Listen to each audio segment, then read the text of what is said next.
A bill to limit discussion of gender and sexuality in North Carolina schools moves forward in the General Assembly. And debris, potentially from the Chinese spy balloon, is found on a boat in South Carolina. I'm Madison Schwinniker. And I'm Andrew Thrift. Welcome back to another semester of Carolina News Today.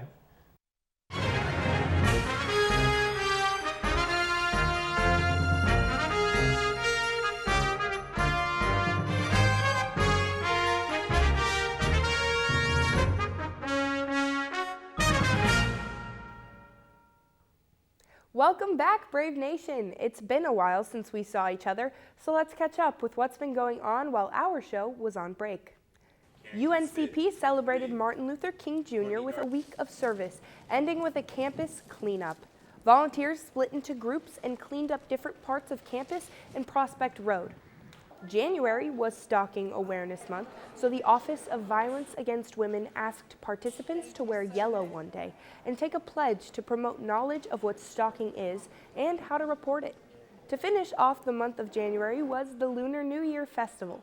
The Office for Student Inclusion and Diversity set up culture stations to teach about the different ways the holiday is celebrated. Guests could play games and get a bookmark made with the Chinese word of their choice. Last week, the Title IX office held a workshop about sexual assault that included information about local resources. Students wrote encouraging letters for survivors of sexual assault. The UNC system has increased the amount of out-of-state enrollment of UNC Pembroke to 25%. This means the university can accept out-of-state students up to 25% of the student body. The enrollment cap was set to 18% more than 30 years ago to ensure seats for North Carolinians. However, in-state enrollment has dropped and out-of-state enrollment is in demand.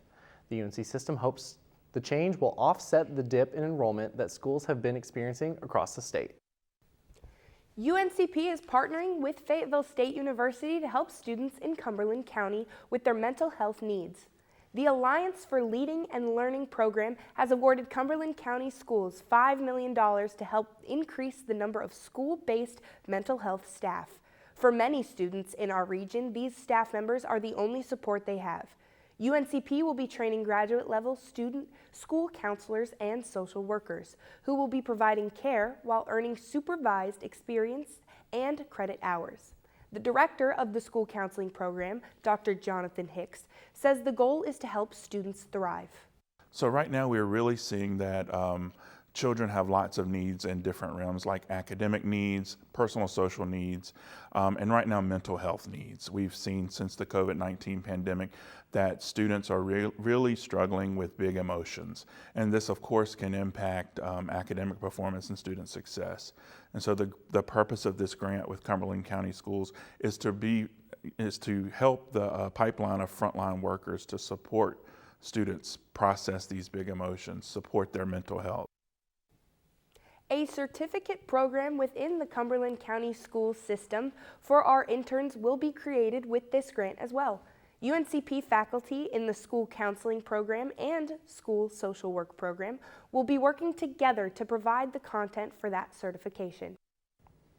The North Carolina Department of Health and Human Services was awarded $3.2 million to aid in recovery services and support for substance use disorders across 9 colleges. Campuses will use these funds to provide drug and alcohol-free places to live, study, and socialize. Peer mentorship and other recovery support will also be provided. In our region, Fayetteville State University will be expanding their program, and Methodist University will be creating a new program with this grant. A key state Senate committee has passed a bill aimed at limiting the discussion of gender and sexuality in elementary schools. Laura Leslie of WREL reports. The first part of the bill would ban any mention of sexual orientation, sexual activity, or gender identity from class materials for kindergarten through 4th grade. The bill was sparked by parents complaining about gay and transgender themes in books.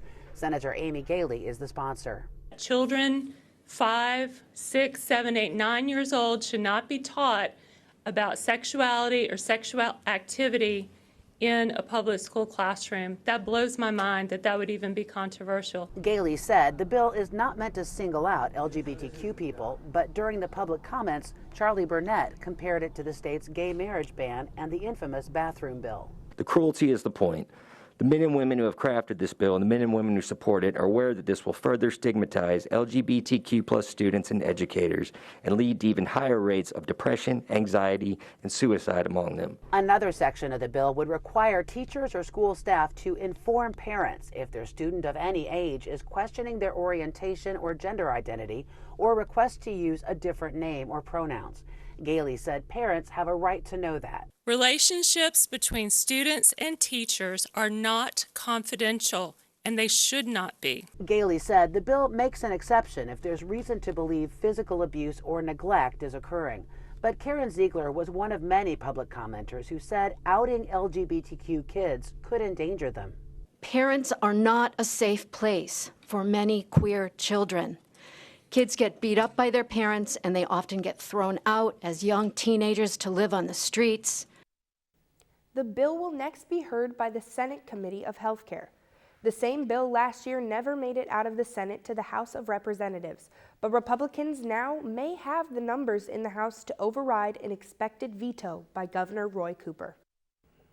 A man suspected in the disappearance of a Florida Lyft driver has been arrested after a high-speed police chase in North Carolina. Samir Nefzi has the story. Go ahead and take a look at this video. News 13 was there as Flores left the Rutherford County Medical Center. You can see his head slumped down the entire time as he was escorted out by a sheriff's deputy here in Rutherford County. He did not answer any questions. Go ahead and take a listen to a question I asked him as he was leaving. Mr. Flores, do you know anything about Gary? Now, this was the scene Thursday evening just off of Main Street and Hollis Road in Ellenboro. We have confirmed through our sister station that that red Kia you see being towed away is related to a case out of Florida regarding a missing Lyft driver. Now, U.S. Marshals alerted local authorities about that Kia earlier Thursday, which prompted a chase around 5:30 p.m. Now, according to a North Carolina Highway Patrol officer, Flores took police on a high-speed chase throughout McDowell and Rutherford counties. Several tactics were used to stop that vehicle, including stop sticks and then a pit maneuver. We're told by the Rutherford County Sheriff that Flores then took off on foot, but was eventually caught and arrested. You just never know what's going to occur on a day-to-day basis. I know it's pretty radical chase pursued through our county. Thankfully, no citizens were injured, but it's just one of these deals where, you know, the type of crime that the suspect was wanted for, we had to pursue until the suspect was apprehended. We're told Flores requested to be transported to the hospital. We're told it doesn't appear he has any major injuries. A man with a long criminal history faces a new murder charge after Lee County investigators found a barrel with human remains in concrete on his property. Leslie Moreno of WRAL filed this report on Sunday. Around 10 a.m. this morning, deputies on ATV shut down this road next to this home on Farrell Road. Then for hours, deputies were in and out of this home, looking in all of the outbuildings, opening many parked cars on the property, and rifling through items. WRAL News is working to learn how the home is connected to the investigation and how the body was discovered. This home is no stranger to law enforcement. Narcotic agents were here on Friday, January 6, where, according to the sheriff's blog, detectives conducted a search warrant at 1675 Farrell Road. During the execution of that warrant, detectives located a stolen side-by-side inside a covered outbuilding on the property. While searching inside the home, deputies also located marijuana, Suboxone, cocaine, and multiple items of drug paraphernalia. Deputies then charged 42-year-old Jackie Lamar Bright with drug charges. He's currently in jail. There's video of what could be debris from the Chinese spy balloon that was shot down Saturday off the coast of South Carolina. A man in North Myrtle Beach took this video at a boat landing Sunday afternoon. You can see something white on the small boat and people wearing camouflage waiting on the dock. The man who took the video says he saw Navy trucks parked there. Officials say the material will be taken to an FBI lab for analysis. CNN could not independently confirm whether this was from the balloon. Some foods in North Carolina are being recalled because of deadly bacteria. And a college sophomore in Georgia finds her designs all over a department store. Those stories and more after this message. Jordan knows he shouldn't eat this entire bowl of nachos, but tonight he's earned that right. Because a few hours ago in the middle of happy hour, he recognized a sign. Not from the gods or a bolt of lightning, but from a double heart, a kissy face, and a fourth ha in ha ha ha. That's when Jordan knew he was buzzed. So when it was time to go, he got a ride home instead of driving. Be a legend like Jordan. Recognize your buzzed warning signs and get a ride home. Buzz driving is drunk driving.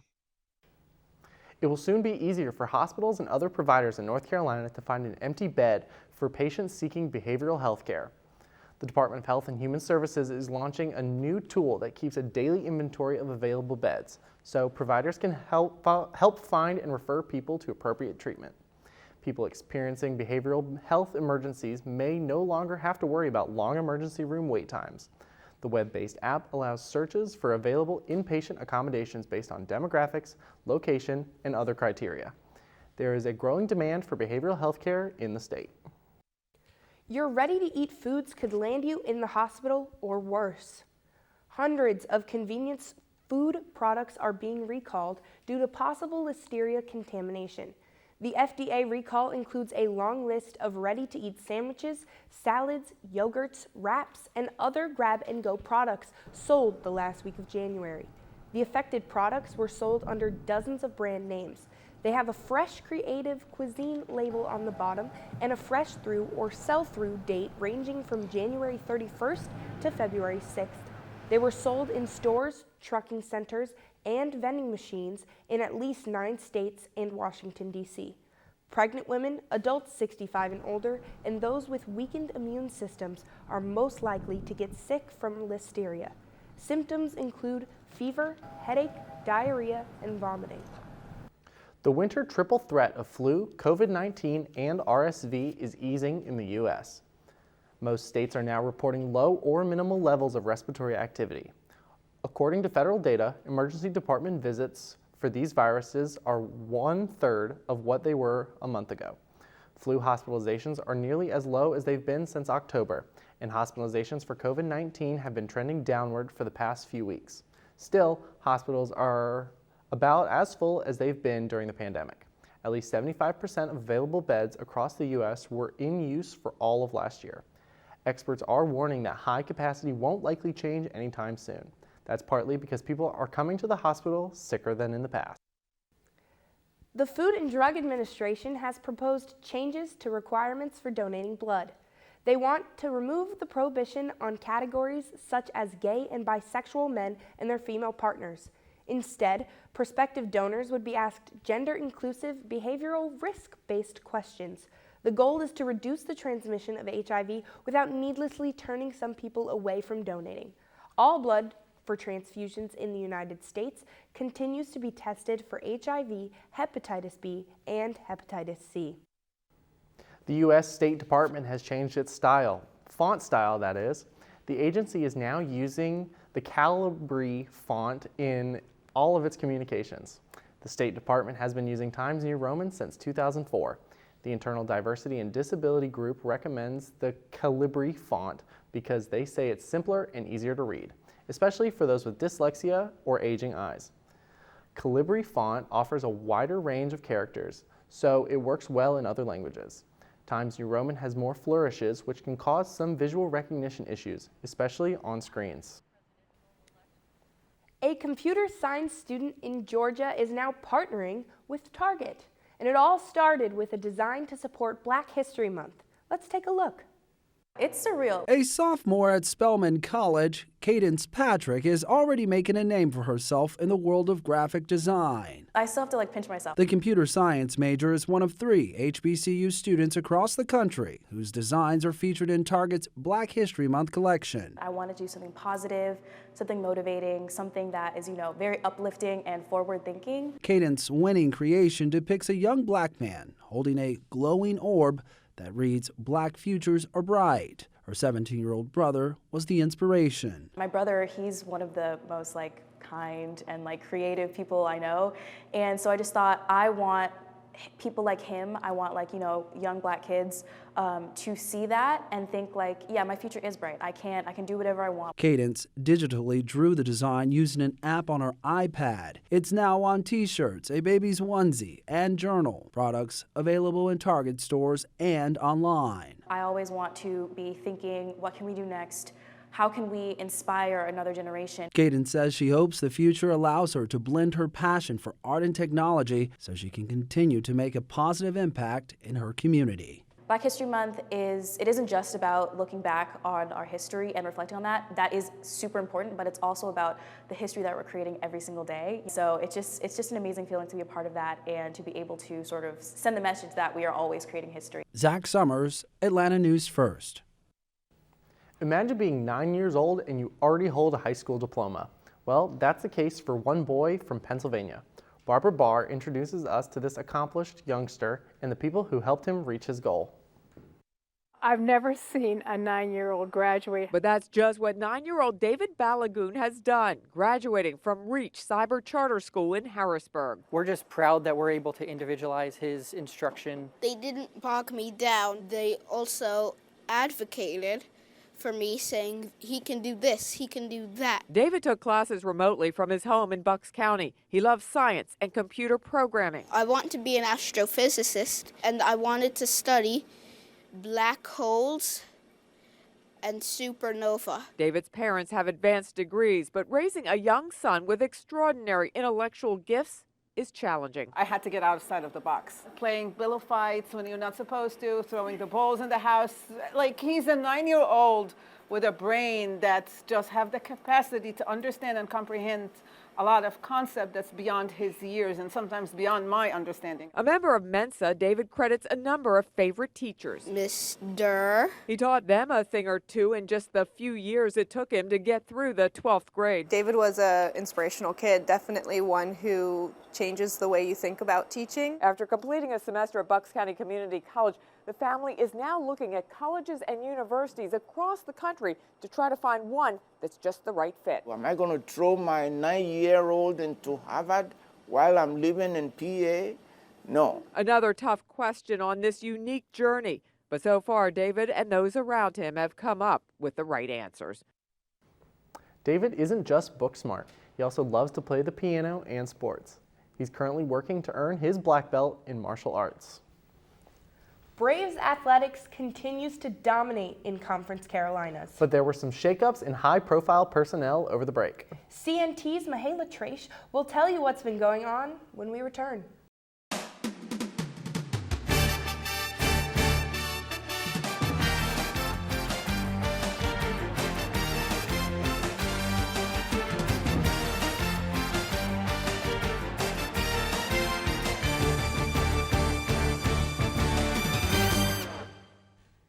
Hey Brave Nation, I'm Mihaela Trache. Welcome back to another semester of CNT Sports. Over the winter break, UNCP Athletics named a new head coach for football, 18-year coaching veteran Mark Hall. Hall coached Division II football for Chowan University for the last 15 years and was their head coach for his final 2 years. While at the helm for Chowan, Hall led his team to a 14-7 record. He earned the program their most wins since 1983. Chowan has played football in the CIAA, and Hall took them to the championship last fall, where they lost to Fayetteville State. Hall said that after all the years playing against UNCP, he knew the school was primed for winning. He didn't come here just to win conference championships, but to win everything. Me being down here for as long as I have, you kind of learn the landscape of who you're competing against. And so, you know, me being at Chowan, I kind of knew what UNCP had to offer. And, you know, I just felt like this place was, from a football perspective, a sleeping giant, you know. And that was attractive to me because I'm a competitor. You know, I want to win, and I want to win at an extremely high level. And I don't want to just make conference championship games or compete for conference championship games. We want to win conference. We want to get into the playoffs. We want to win playoff games. And, you know, I think that this place has all the makings of a program that can do that. So that was really what drew me to it. And then once I got to know more and meet the people, then I knew, okay, this place can be special. So I couldn't be more excited. Conference Carolinas announced last week they'll begin sponsoring football in 2025, which means both UNCP and Chowan will be able to align their football programs with the rest of their teams. Pembroke currently plays football in the Mountain East Conference. Continue with more news that happened while our show was on hiatus. UNCP announced that Carly Welling has stepped down as head coach of Braves volleyball. They said in a press release she is leaving in order to spend more time with family. She led the program to 44 wins in 2 years with the Braves and turned them into conference champions last semester, a first in the program's history. She also led the team to their first NCAA tournament appearance in 49 years. Welling's assistant, Jaleesa Harper, has now been promoted to their head coaching position. Harper says this spring she'll have all hands on deck in representing UNCP and getting her team ready for the next season. Well, personally, getting excited. When you're in my position, you work to become a head coach at some point. So I think just celebrating myself a little bit and really recruiting. I'm going to be on the trail a lot this semester and really just getting out here and representing UNCP. And I do a lot of showcases and clinics too to represent UNCP. So a lot of that over the next couple months. And really just enjoying the team. We're in off season right now, so we're doing a lot of individual training, some team bonding stuff, book club, and just figuring out who we are now without that senior class because of the important role that they played in this program. I always say that senior class, they're the foundation of what changed the culture of the program. So figuring out who we are, who our leaders going to be coming up next season, and just really just having fun, no pressure, have a couple spring tournaments, and yeah, have a good spring season. Harper joined the coaching staff in 2018 as a graduate assistant and was promoted to a full-time assistant coach before the 2021 season.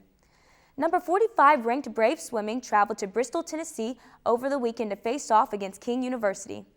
The swim team increased their win streak to 4, leaving the tornado in their wake, 167-80. The Braves picked up multiple event titles from 4 different swimmers and won 11 events total.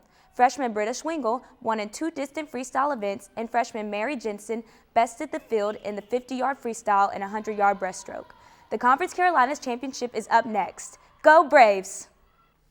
Women's basketball traveled to Spartanburg, South Carolina Saturday to play against Converse University, where the defense would be dominant. The Braves held Converse to just 9 points in 3 quarters to play and kept Converse just 25 total points to the Braves' 52. The Braves are now on a 5-game win streak. This win moves the black and gold to 17-7 on the year and 14-2 in conference play. The team's next matchup is against Barton College at home tomorrow for Neon Night. The men's basketball team was also in Spartanburg, where they stayed multiple steps ahead of Converse for the entire game. The Braves took the lead 13 seconds in the game behind Bradley Haskell's pull-up jumper, and they never looked back. They never lost the lead and finished the game with a 71-58 win, extending the team's win streak to 16 games. The number 5 ranked Braves shot over 59%, improving to 13-0 on the road, 23-1 overall. The black and gold are back home Wednesday against Barton College, following the women's game, which starts at 5 o'clock. The men and women's track and field teams traveled to Winston-Salem over the weekend for the 2-day Campbell City Invitational. Friday, the Braves logged 7 personal bests. Wyatt Kuhneman captured a 5th-place finish in the 400-meter dash while logging a personal best of 51.35 seconds. Day 2 saw Kendrick Lewis and Andrew Whitaker logging top 10 finishes while Julia Van Dyne finished 15th in the 800-meter run. The Braves will now look forward to the NCAA Division II Pre-Nationals meet on February 10th in Virginia Beach. The wrestling team hit the home mat Saturday in a tri-meet with Emory and Henry College and University Mount Olive. The 18th ranked Braves grappled their way to a clean sweep at the meet, improving to 12-1 on the season. The team logged 15 individual victories and are now undefeated at home for the 4th time in the last 5 years. The team made quick work of Emory and Henry in a 54-3 win, but Mount Olive did not make it easy. The Braves had to bounce back from an early 5-0 deficit to come away with a 28-15 win. After the meet, senior Bryce Walker talked about how the moment was bittersweet since it was his last home meet. Got to go out on top. A little bittersweet, this being my last home match, but, still got a lot of wrestling left for the season, so just got to keep my head on straight, stay focused, but I'm glad I got the opportunity to share the mat with these fellas, all 4 of them, and the guys, coming under us. But it was fun, man, bittersweet, love it, brave, tough all the way. Softball had their season opener Saturday in a nail-biter matchup against West Virginia State. The team scored runs in 5 innings to help secure the win 12-11. The Braves picked up 5 doubles and a pair of home runs while having 3 players record 3 hits at bat. At the top of the 7th inning, the Braves trailed 11-8, but started the comeback off a double by Emily Rose. Samantha Allred drilled a single which allowed runners to come in for the score, and Allred took the lead off a backdoor steal from Lauren Hilburn to secure the win. Next up, a doubleheader on Saturday against Seton Hill. Number 13 ranked baseball had their season opener Friday, where the team would have a clean sweep over St. Anselm in a 3-game series. The Braves had multiple players coming across home plate to add to the scoreboard as they put up 43 points in the entire series against St. Anselm. Game 1 saw a dominant 18-0 win, with multiple batters leaving the field with 2 hits. Game 2 and 3 went down Saturday, where the Braves cashed in on 13 runs to Anselm's 6 in Game 2. Following the match, Game 3 saw the Braves continue that success, finishing the series with a 12-2 advantage. The Braves scored 10 unanswered runs in the final win and now look ahead to a home series against IUP, which starts Friday. In the NFL, the Philadelphia Eagles and Kansas City Chiefs will go head-to-head Sunday in the Super Bowl. We asked soccer player Devin Hart to find out what students around campus are planning for their Super Bowl parties. So, what are your plans for the Super Bowl? I think I'm just going to stay home, maybe eat some food. Really excited for the halftime show, though, yeah. I'm going to go spend it with my family. I'll probably hang out with the team, you know. We're going to crowd around in my little living room in Pembroke Point Apartments. And, you know, anybody can come if you want to, but yeah, come on. I'm super excited to watch the commercials and the halftime show. Cool. Go Eagles. Go Eagles. My plans for the Super Bowl is to watch the Chiefs, go Chiefs, play the Eagles, I guess. I'm going to grub, and then I'm going to watch my baby Patrick Mahomes win the Super Bowl. My family always goes to my dad's friend's house, and we do like an oyster shuck and ride 4-wheelers, and he has like an outdoor screen and stuff set up. Wow. It's pretty cool. I'm going to be in Cyprus watching it with all my friends. We're going to have food. We're going to be watching it in the Cyprus multi-purpose room. Everyone's invited. All right, cool. Thank you. All right, I'm out of here. See you next week. Madison, Andrew, back to you. Thanks, Mahala. That's all for this week's episode. I'm Madison Schwinneker. And I'm Andrew Thrift. We'll see you next week, and don't forget to subscribe.